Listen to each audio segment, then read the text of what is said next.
Hello, my name is Hernando, and today I am going to tell you about telephone invention.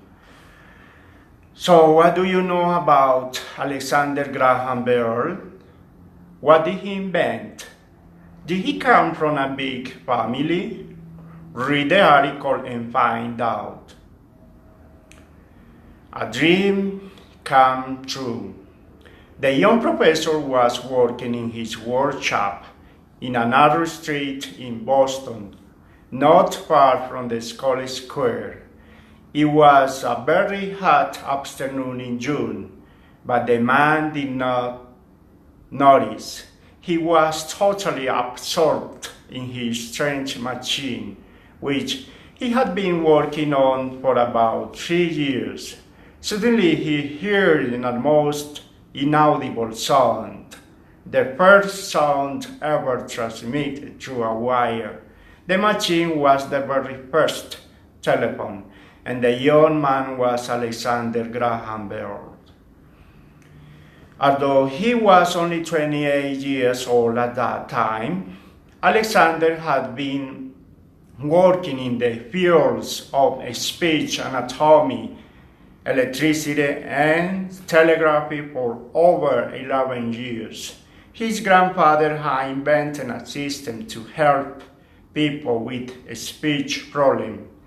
In fact, his whole family had been involved in the study of speech and sounds. Alexander's father had also written several books on how to speak correctly, as well as creating a form of sign language called visible speech. At the age of 16, Alexander started to help teach young deaf mutes, children who could not hear or speak. He used his father's system of visible speech and achieved amazing results. A few years later, while working in London, Alexander met two men who would play an important role in his life. Mr. Alexander Ellis, a professor of philology, and Sir Charles Winston, an expert on telegraphy, started him thinking about sending sounds through a machine.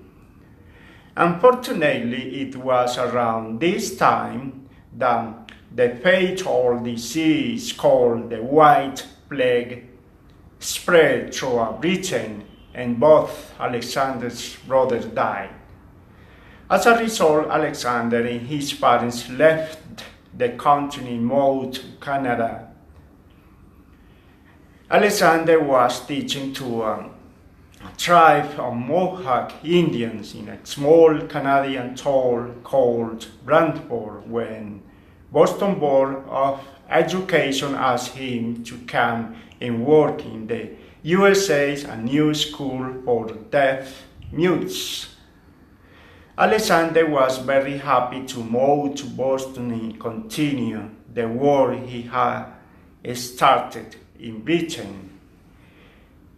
He became so successful that he soon opened his own school called the School of Vocal Physiology. However, he was so busy there that he did not have the time to work on his inventions. Then, 2 years later, he agreed to give private lessons to a young boy whose family allowed him to use their basement as a workshop. This gave Alexander the opportunity to resume his experiments with sound transmitter. He used to spend all his free time and most of his money on his inventions. At that time, he had another student who greatly influenced his life. She was a young girl who had lost her hearing and the ability to speak because of childhood illness. Her name was Mabel Harvard, and 4 years later they got married.